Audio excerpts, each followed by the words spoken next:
Bismillah ar-Rahman ar-Rahim. Assalamu alaikum wa rahmatullahi wa barakatuh. We welcome you once again on this Wednesday evening to the airwaves of Salam Media. It's in conversation with myself, Inayat Wadi, on the Wednesday evening. And the first hour of the show is going to be dedicated entirely to the media. And we are talking about a new vision for the media. Now, many of us know by now that Gaza has actually changed the world forever, the way we see things, the way we look at things. And when one looks at it in all aspects of life, whether we're looking at it from a medical perspective, a humanitarian perspective, looking at world bodies, looking at institutions around the world, looking at governments, and it is clear that the world has actually woken up to something that we've never ever witnessed before.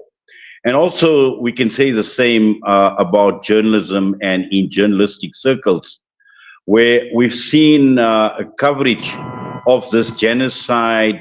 We've seen opposite ends of the coverage of this genocide, where we've seen Western media, we've seen their coverage of the Gaza genocide has revealed fundamental cracks in the notion of journalistic objectives. And we've seen how mainstream outlets have frequently marginalized or discredited the Palestinian perspective, often echoing narratives that align with certain interests, particularly looking at Israel, looking at its state interests. And also, in stark contrast, we've seen Palestinian journalists reporting from within a besieged landscape, and also at the same time becoming frontline storytellers, for want of a better term.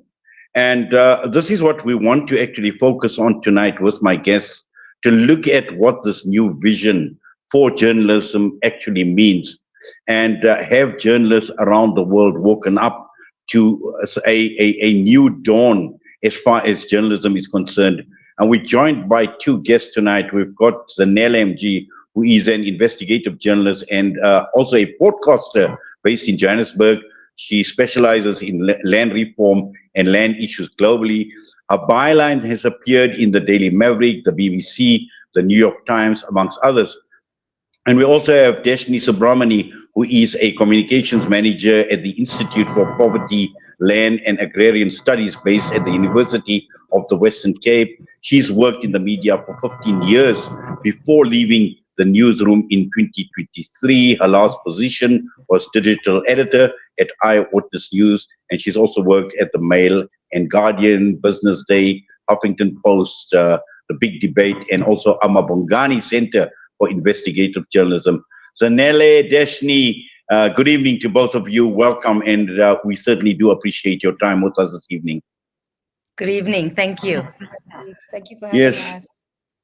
Zanele, the point I had made in my introduction and looking at what is taking place around the world, in Palestine in particular, injustices, and we've always said that Gaza will obviously change the world forever, and the way we look at the world and looking at it from a journalistic perspective.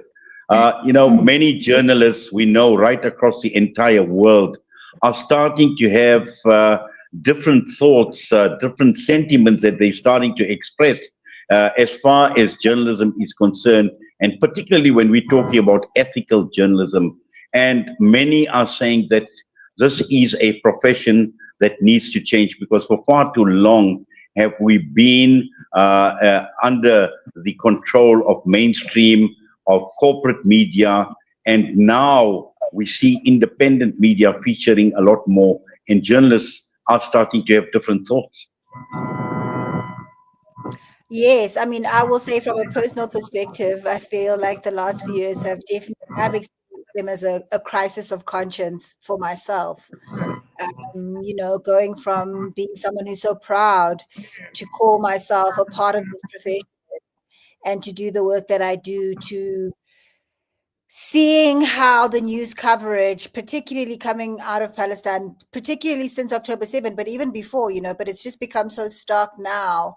Seeing how the lines are drawn in the sand, seeing how journalistic integrity has become this sort of wavering line, and can be compromised so easily. And you're seeing these headlines where journalists and editors are twisting themselves in knots to write about things happening passively or to avoid accountability. And it really has been, for me personally, just a moment of reckoning and realizing that this work that we do, it's not it requires us to stay rigorous, to stay brave, to stay accountable, because if we just go with the flow and with the status quo, we tend to compromise what we should be doing.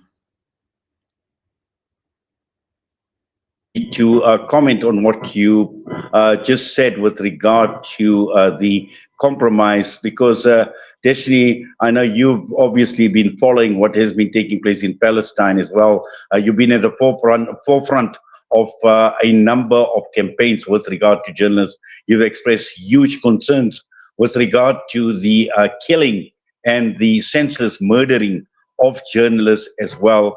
And what we've seen with the coverage of the genocide in Palestine, where we've seen an explicit example of and what we can call an inoculation campaign by the mainstream Western press as far as their coverage is concerned.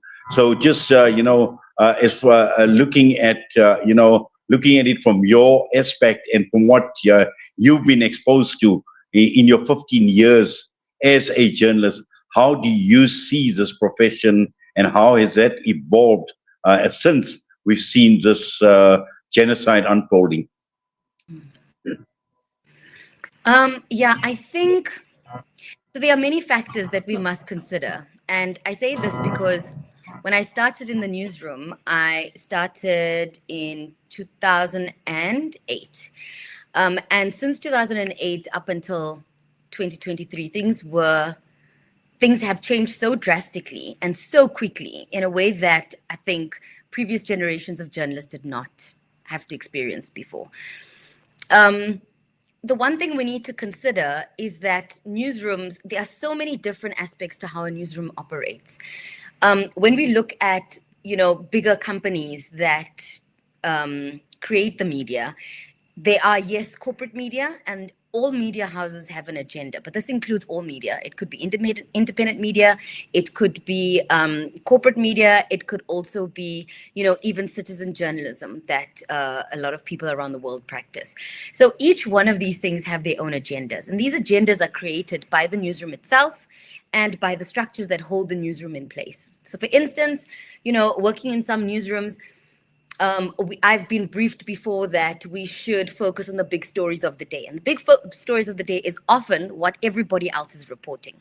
So it doesn't really give space for variation for different newsrooms, number one. Number two, it's very difficult to be able to break through what people consider the big news of the day. So if you've got the state of the nation, which is a massive story, you will have almost every media house having the same experts weighing on the same issues. You will have the same analysts saying the same things. So there's also very little room to maneuver around different ideas, angles, and considerations for different stories. If we look also at the way South African media covers different things, specifically around international events. So we look at how they're covering the issues in the DRC. How are they covering Sudan? How are they covering Gaza? How are they covering, Kashmir? How are they covering any part of the world that they don't have access to?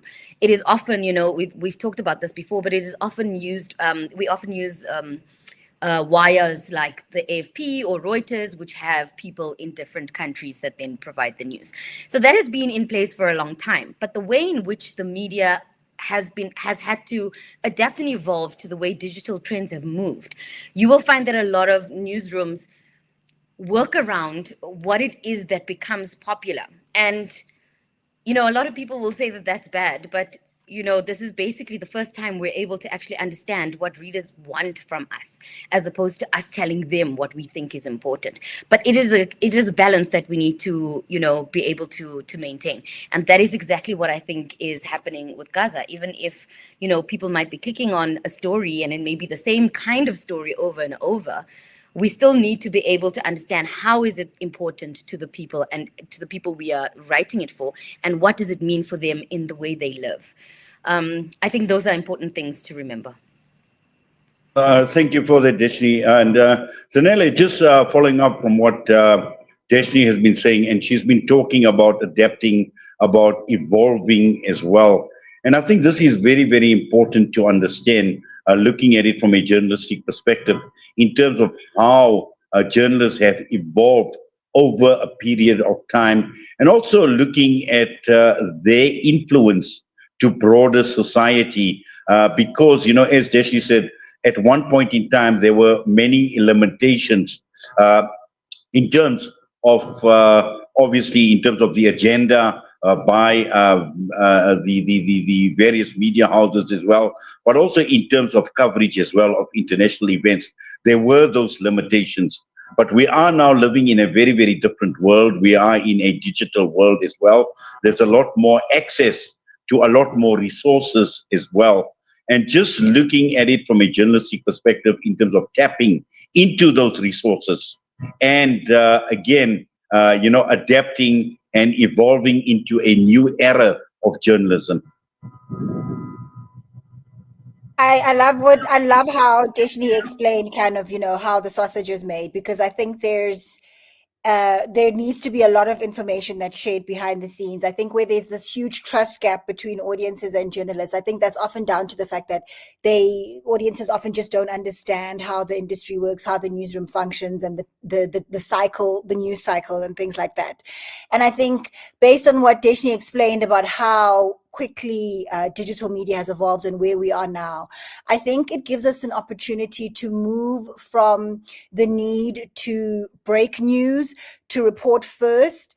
I think speed has become much less of a currency and much less of a priority. And I think that should be seen as an opportunity for us to move more in the direction, just like Deshnee mentioned, of connecting the dots for audiences. They are just overrun with information at any moment of the day, all the time. And having to kind of adjudicate what's real, what's not, what's true, and what's not.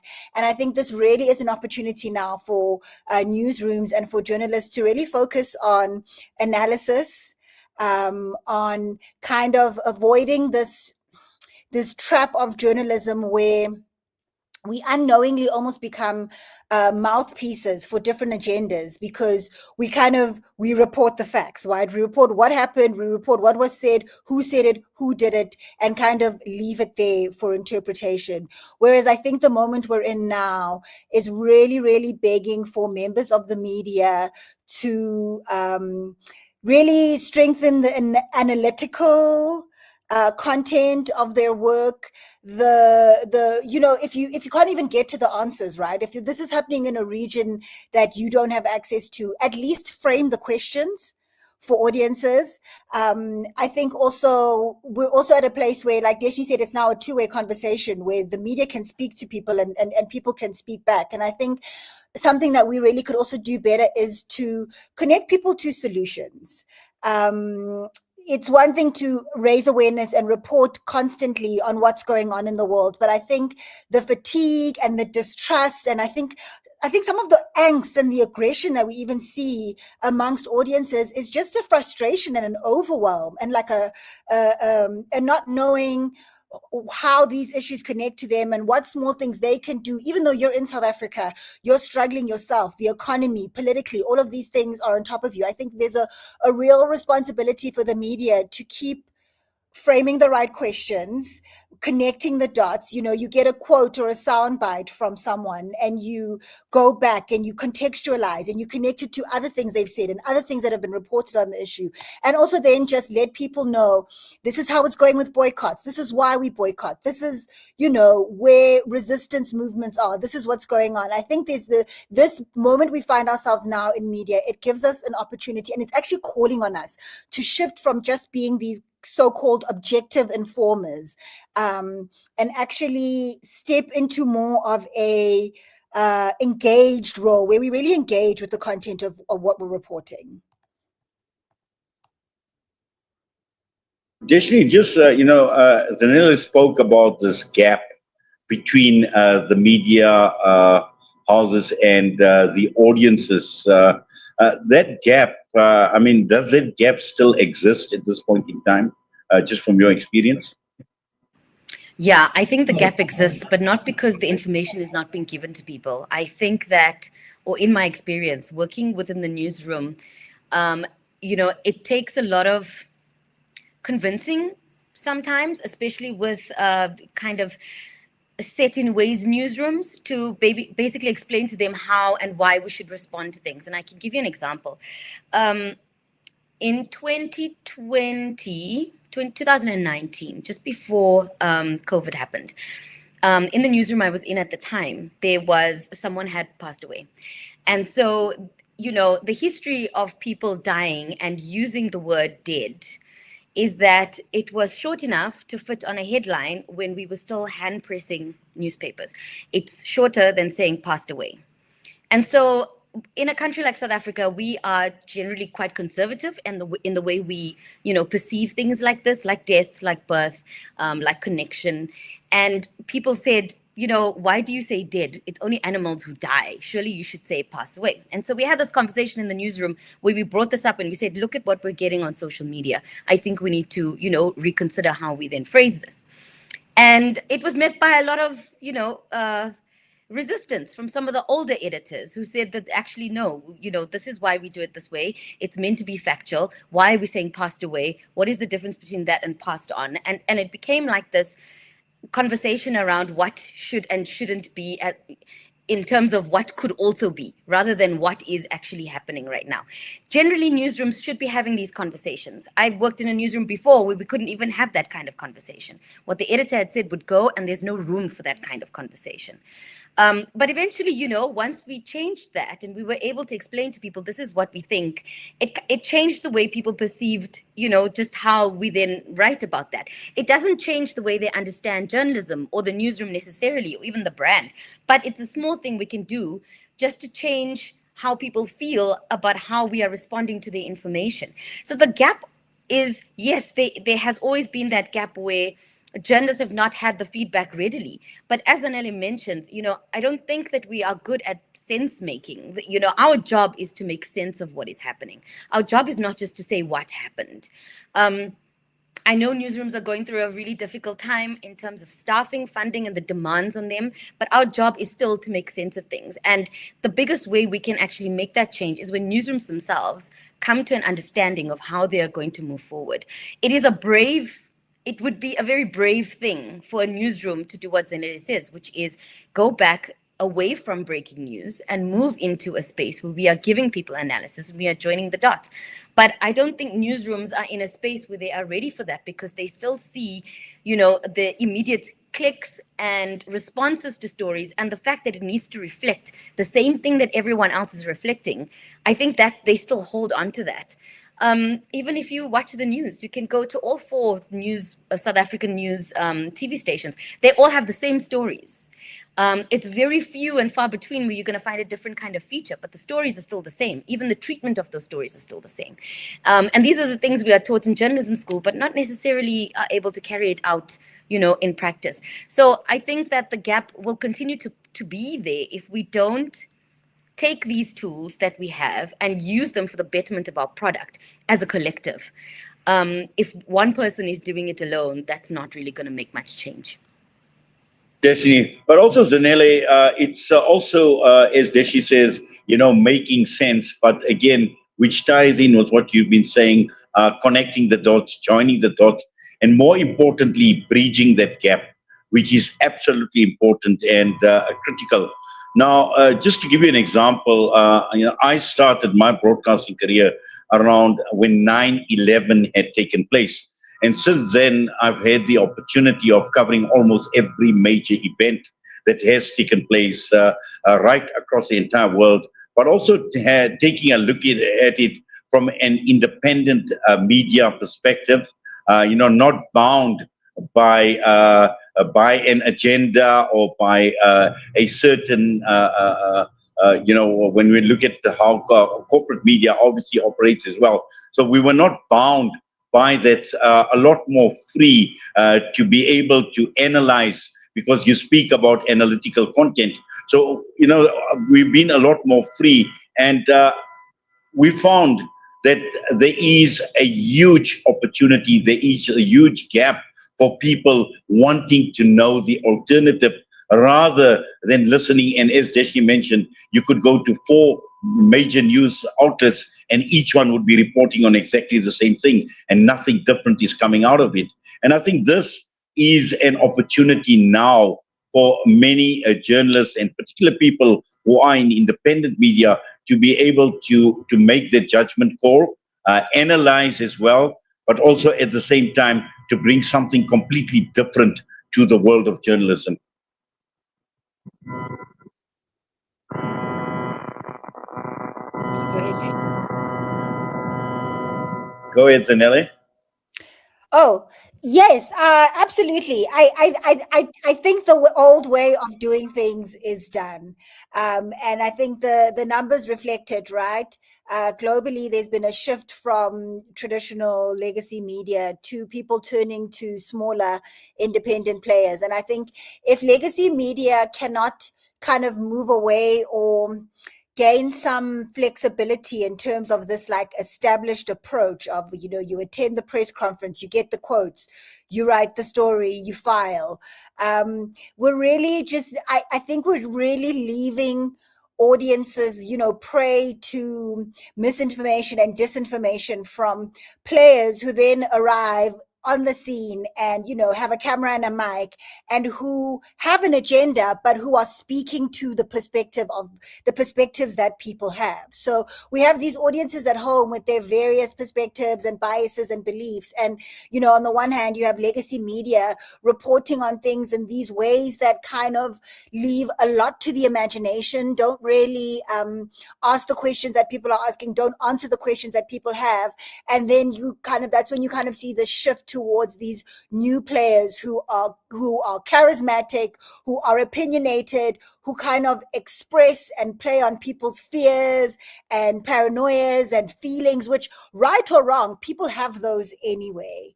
And so, yeah, I think that's the place where we are now, where it's like, if we can't insert ourselves into the news as reporters, as newsrooms, be reflexive, claim the position from which we're reporting, and speak to the people who have similar views or who have similar questions, then I think it's going to spell kind of this loss for legacy media in this new game that we're playing.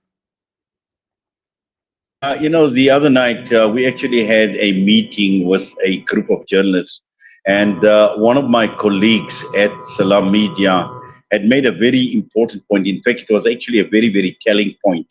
Now, if we just use Palestine as an example and the reporting on Palestine, and to a large extent, I suppose for many of us that have been born into, for example, the Muslim religion, obviously we have a deeper and a better understanding of the underlying issues as far as Palestine is concerned, the history, because this is something we've actually grown up with. And looking at Muslim media in particular, clearly, we are reporting, in fact, on what is happening. But his take was, and him not being a Muslim and being one of our colleagues at Salam Media, he made a telling point in saying that, why are we preaching largely to the converted? Should we not expand our horizons, go out, look at journalists, who identify more with humanitarian causes, who speak out against injustice, who speak out against oppression.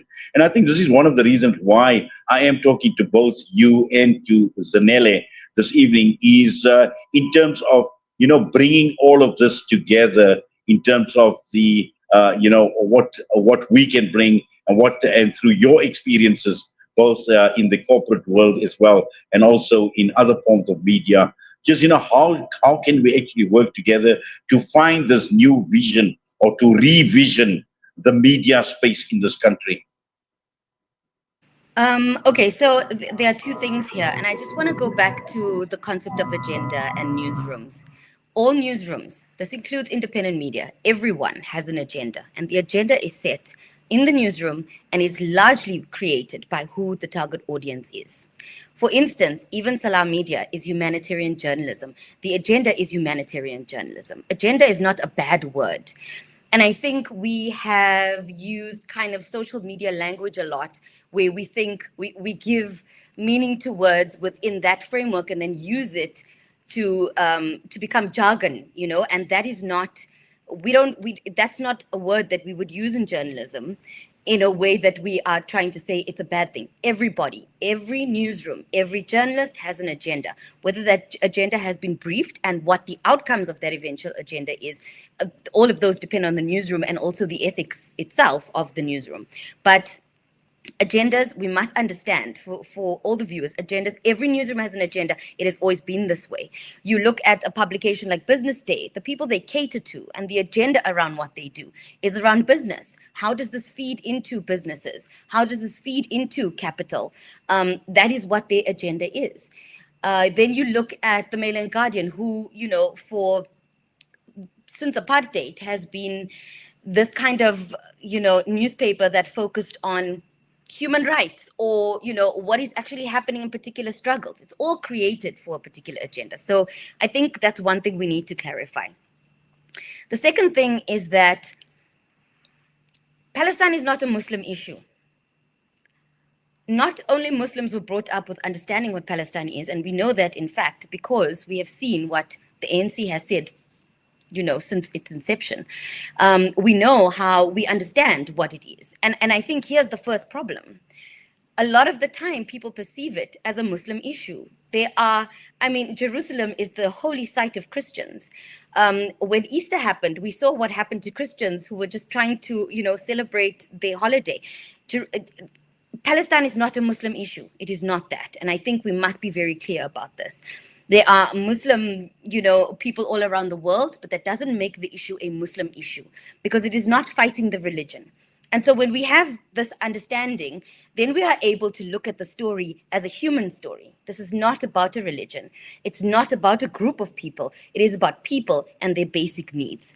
So even if we look at the way people have moved to independent media, for instance, independent media like BT Newsroom on social media, there are so many small other outfits that people actually go to. Why do they go to them? It's because that particular one feeds the agenda, number one. Number two, it also gives them a space where they feel like they are being heard and seen.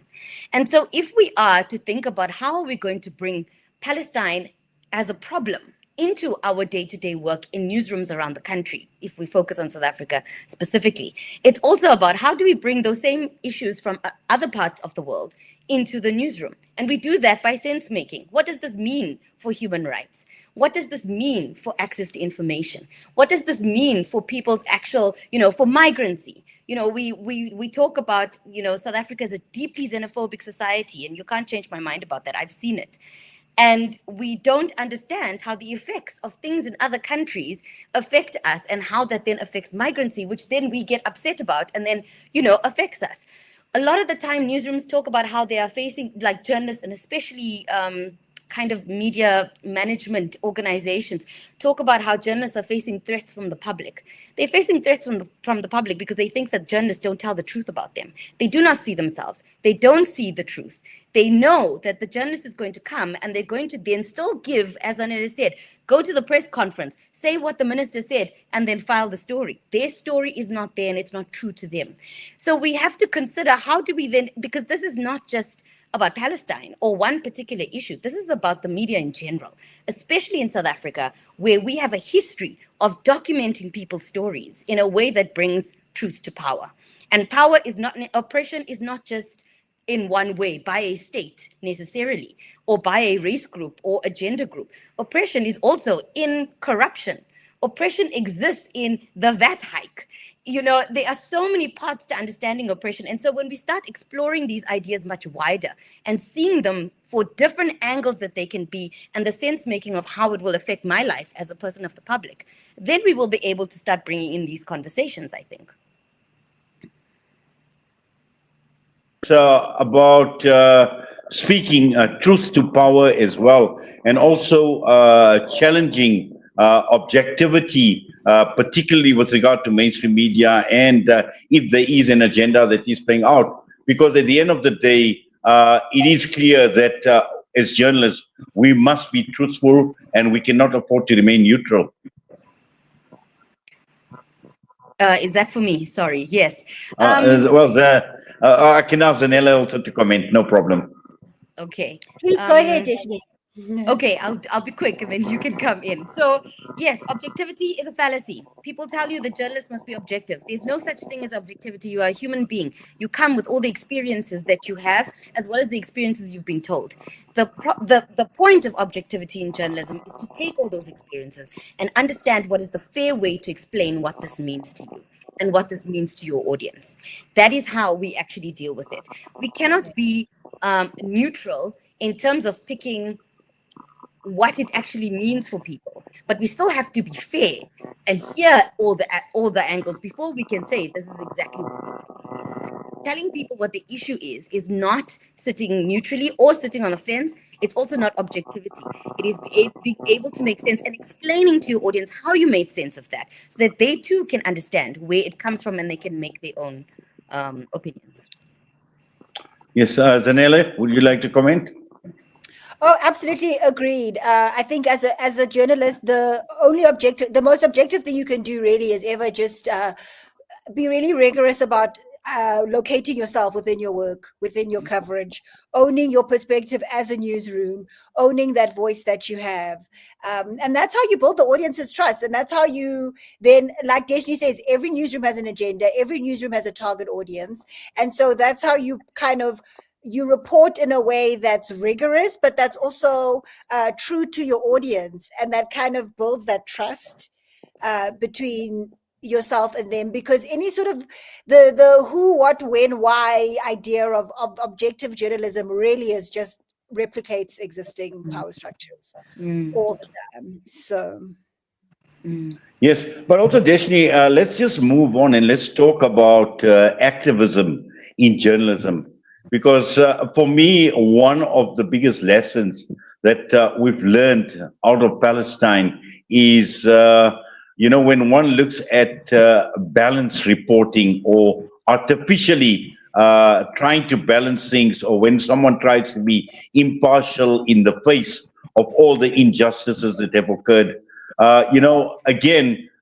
this tells me that, when somebody is in that position, they possibly are complicit as well. And this is absolutely critical, for one obviously to embrace activism at the same time, because, we've been talking about adapting, we've been talking about evolving, we've been talking about speaking truth to power. And this is absolutely important for a journalist to be an activist, particularly in the times that we are living in.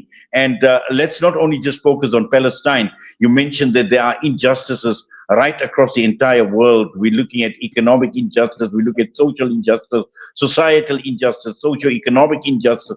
All these injustices are actually hovering over our heads, and they're all around us.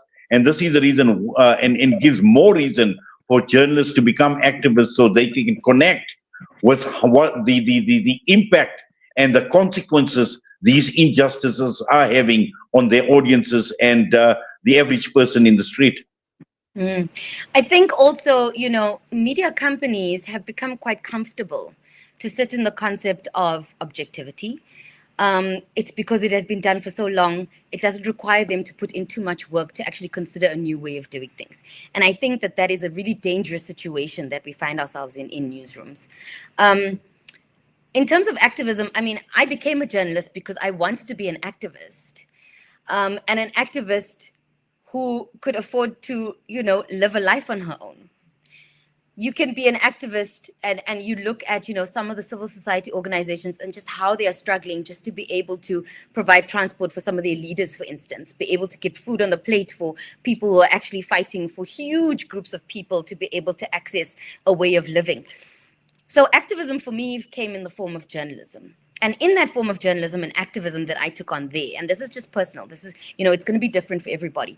But in doing that, my idea was that I would be speaking to issues that people have because we don't hear enough about it. We don't hear enough about people who, every year in Johannesburg, in summer, there's going to be a flood. The Yuxcase banks are going to break. Every summer, we know someone's child is going to go missing. It's going to happen. And yet, somehow, we still do the same story that EMS says they are on high alert and that, they are ready. Not how are they ready, not what the plans are in place. This is what happened last year. How is it going to be different this year? These things, like bringing that activism into the work you do, is so important. And that was what was important for me. I know a lot of journalists are afraid to be able to take particular stances on major issues like Palestine, for instance. When we had organized the journalism vigil, we had a huge back and forth between us as a huge as an organization to say, okay, do we wear Palestinian regalia? Do we say we are for Palestine? What do we say? How do we do this? And at the time, because we wanted all journalists to be present, I had, and I will say it, I had said, I don't think that we should actually say that we are for Palestine, because this is not about Palestine alone. This is about journalists who are being killed. And us as journalists are going to say that we will not stand for journalists being killed, wherever it is in the world. And this particularly was in Palestine. So it was that conversation. However, now, if you look at it now, I don't think there's a journalist who supports the Palestinian freedom cause who will not be wearing their scarf or their watermelon or any other regalia as they move forward. But if they are covering a story, they can't. Because you also, and you look at the Palestinian journalists themselves, they don't have their scarves on. They do not have Palestinian, regalia anyway, because they are operating as journalists. So when you operate as a journalist, you have to look a certain way, because that's how the public trusts you, to know that this is what you are giving. Outside of that, you are still a human being and you're able to still be many things. I think, we also as journalists take on the badge, and it is a proud badge to wear for a lot of people. And it is a heavy burden for a lot of people to be a journalist. And I think we take it on and we then decide that this is what this means and that's my whole identity. But I think also now we're starting to learn in the media that we can actually be both, or all three, or all five of the things that we are. So I can be a journalist and I can say in the newsroom, this is actually not making sense. We cannot be allowing AFP, an example, please, to write a story about Palestine and just not, and pretending that we don't know who it is that caused the deaths, for instance. We can say that in the newsroom. That means that I am still a journalist and I can still stand up for what's right. But it doesn't mean that I need to show my activism at the same time. I hope what Yes, I said. Zanele, perhaps I should just ask you a similar question as well, in terms of how do you see being a journalist and an activist, and also looking up, at the relationship between the two and how one would actually navigate around it. Yeah, I mean, just like Deshnee, I was motivated to become a journalist because of the South African tradition of journalism. And, we saw the best of South African journalism rise up during apartheid, and rose up in response to the system and as a arm of the liberation movement, right? It was very clear in those days what South African journalists were about and which values the media industry was working according to. And I really do believe that what we're seeing now in Palestine is a test, is like a global test of whether we are committed to protecting journalists as activists, because Palestinian journalists give us the best example of what that looks like and what it is, to be a journalist, and also to accept that the work you do is activism. I mean, they're not outsiders, they're not parachuting in, they're not talking to an audience that's, you know, different to the people that they're reporting on. They're people who live in that place, who tell the stories of it, and who kind of own those stories. And so I don't think it's by mistake that we're seeing this incredibly harsh and violent crackdown and treatment of them. I think it's this place where we've come to this place where we're being tested globally, and we're all being asked, what is this industry about? What are the values and the ethics of the work that we do? And are we willing to defend that connection? I think for me as a journalist, I've also had to realize that, like Deshnee said, we're not just journalists, we're people. But I think, without sounding too like esoteric or woo about it, I think the dehumanization of journalists goes hand in hand with the dehumanization of the people that we report on. It's the two things go together, in that there's a lot, especially, I will say, being a Black woman journalist in this country, there's just so much that you experience that is counter forces, that is mistreatment, that is abuse. There's so much that we go through within the hierarchy of the news industry and within the hierarchy of newsrooms. That is also then reflected in the way that we report. You know, the Yukske is going to flood every single year, and we'll just parachute in that one time a year and only talk to people who are the perfect tropes for this story about the Yukske. The Yukske is the story, the people are the tropes, they're just the supporting evidence. Whereas I think that what we can learn from our Palestinian colleagues is, like, these stories should be told in a way that centers the people, that kind of is from the people and not necessarily about them, and doesn't just like reduce them to these tropes that we need. So there's this there's this dehumanization as journalists, where we kind of switch off all parts of ourselves, or are so disconnected or alienated from the stories we're reporting on and from the work we do in general, because the journalism industry in South Africa and in other places is just so discriminatory, I'll say honestly. So the two things go together. Like, there needs to be a return of just like humanity to how journalism is done in general, how young journalists are mentored, how the hierarchy of the whole entire industry works, and then also like locating that humanity in terms of like how we interact with the people that we report on, write about, and most importantly, write for and to. I find that as a journalist, that's something I had to notice, was that I'm never ever, the people I'm reporting on are never the people I'm talking to necessarily. And that's where that disconnect and that gap and that dehumanization starts. Yes, but also, Deshnee, I think in a way, when one looks at the Palestinian journalists, they've become storytellers, okay? Because that is all at this point in time they can do, considering the circumstances under which they operate. But also at the same time, it is about going against those who are trying to control the narrative, which they feel, and here we're talking about mainstream corporate media, in terms of controlling a narrative which they deem to be very, very important. But again, we are now in the digital age, we are in the 21st century, and what one needs to see a greater effort to actually protect these journalists, even though if they are storytellers. And we see this right across in conflicts across the entire world, because what we're finding, apart from the conflicts that are taking place, the military conflicts, we see a media war which is now being taken to a different level altogether. Yeah. So I mean, yes, guys as journalists have been storytellers, and it is our duty around the world as journalists to protect journalists when they are trying to do their jobs. It is our duty. That is who we stand by. But when we are also dealing with that, who are we talking to? Are we talking to the powers who are able to make those changes? Are we just talking to ourselves as people who are reporters?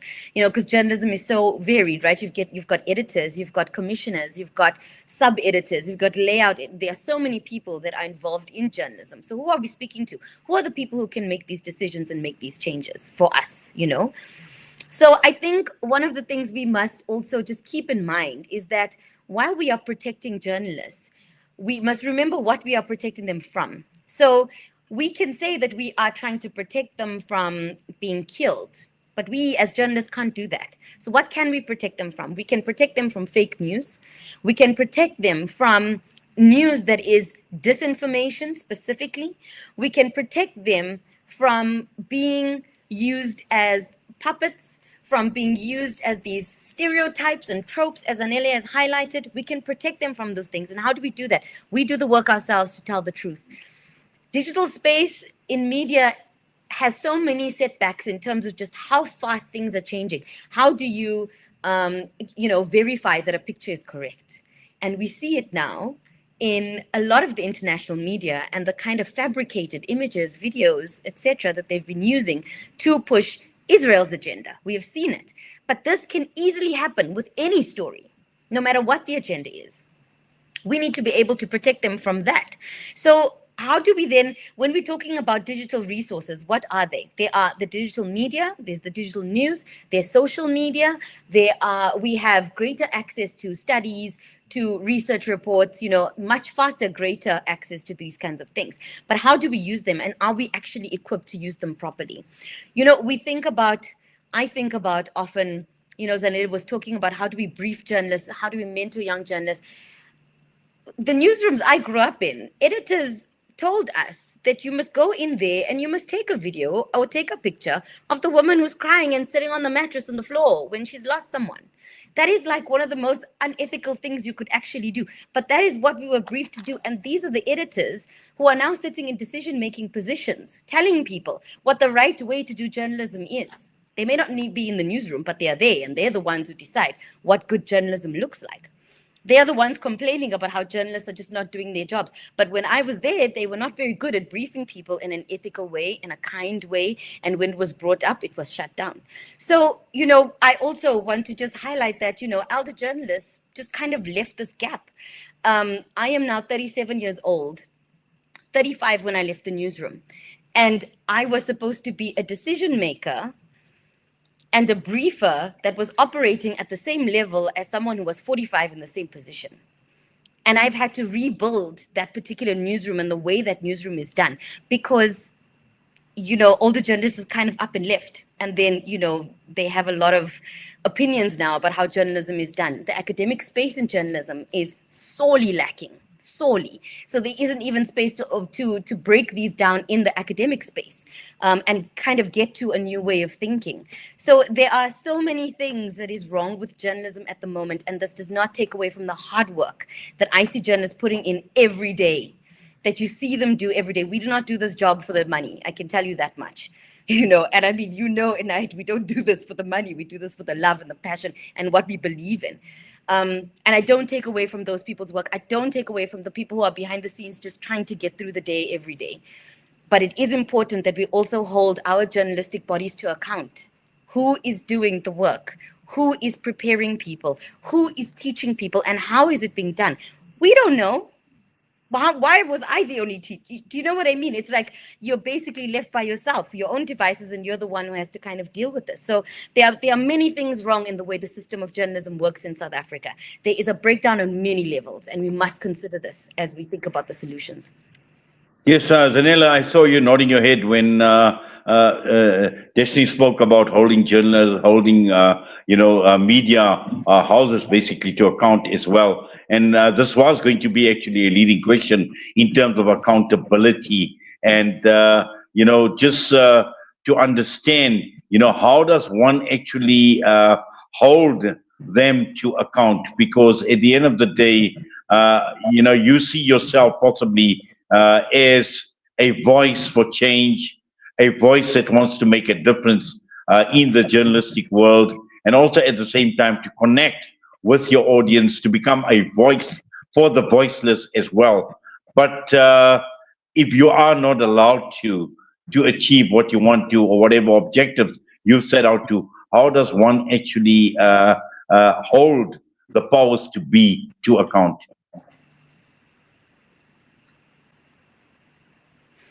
You know, Inayat, when you know the answer to that, you can tell me how I and other journalists can go about promoting accountability and self accountability uh, within these existing media spaces and legacy media spaces. How we do that and still keep our jobs and still be employable, I don't know the answer to that. Um, Journalists are amongst the voiceless. South African journalists, I will say, are amongst the so-called voiceless masses that we are supposed to be representing. That's just how the power dynamics work within this industry. But I often say that, you know, there's become this like very dominant narrative that journalism is under attack, the media is under attack. And yes, that's true. Yes, from the outside and from these, you know, dark forces who want to sabotage, you know, accountability and all of that. But so much of the cracks and the struggles within South African media have come from inside. Like the call is coming from inside the house. Deshnee mentioned the older journalists, the editors, sort of the old guard. And we have to be honest about the times that that old guard comes from, and the attitudes and the biases and the discrimination that kind of came with the old guard and those old attitudes, and how journalism in South Africa has not been a welcoming, healthy space to develop journalists with strong voices, strong points of view. But I definitely believe that there is a huge gap within the industry locally for accountability, for monitoring. I think there's kind of, we have these organizations that we kind of all sort of know of in name, but are they really doing the dogged work of like monitoring and keeping an eye on things and what's going on? And you know, how do we speak amongst ourselves and uphold industry standards amongst ourselves? And I think that's a really good question that I will admit I don't have the answer to, because it seems like the people who struggle the most with all of these changes and these issues within the field of journalism are the people with the least power to speak out or to do anything about it. Well, Deshnee, just the question then would be, how does one actually amplify the voices of these journalists? And as Zanele mentioned, that there are times where you feel completely powerless, and you don't have that voice, although you want to raise that voice. So the question is, how does one actually amplify that voice? And how does this actually tie in with what we obviously want to discuss as well, in terms of how do you see a new vision for journalism in this country? There was a journalist in one of the newsrooms when we had started organizing the vigil, and we had a discussion, and I said to him, who else from the newsroom is going to be coming? And he said, I'm the only person in the newsroom who actually cares about this. Nobody else does. That's what he said. When we have editors, new editors in newsrooms, the one thing I hope we see is that they don't get bogged down by the old guard and the way they have always done things, and the fact that they are tired and they're not interested in doing this job anymore.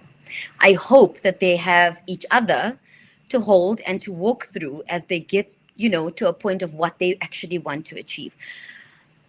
I worked in a newsroom where we tried to do that once, and one person got fired.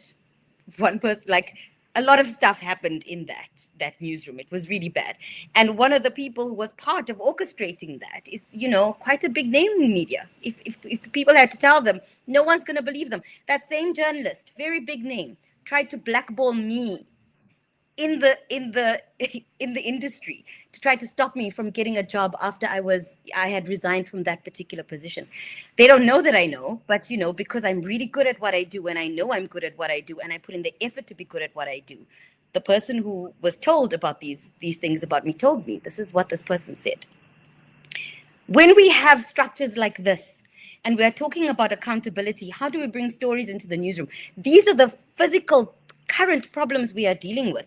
So even if the other journalist who said, I'm the only person who cares about this, if he had to go to the newsroom and say, guys, we need to actually do this, they're not listening to him because he doesn't matter. He doesn't count. He's just a reporter who gets sent on a job and, he gets told what to do. So when it is so many layers. There's accountability. There's the fact that in journalism, there's very little space for honesty between colleagues, very little space for honesty. You can't actually tell someone, actually, you know what, you haven't done this correctly. Please, can you just think about this bigger if it is someone who's not even in your newsroom? So the issues are on such a fundamental and basic level that before we can consider what the new place looks like, we have to deal with these cracks, which are now becoming massive fissures, to be honest. And then we can start building on a solid and stronger foundation. That's my opinion. Yes, I see we've got about 5 minutes to go. But also, Zanele, when one looks at, we've been talking about the Palestinian journalists and about storytellers. But, when one looks at their stories are raw, they are emotional, and they are not only documenting atrocities, but also redefining what journalism should be as a form of resistance.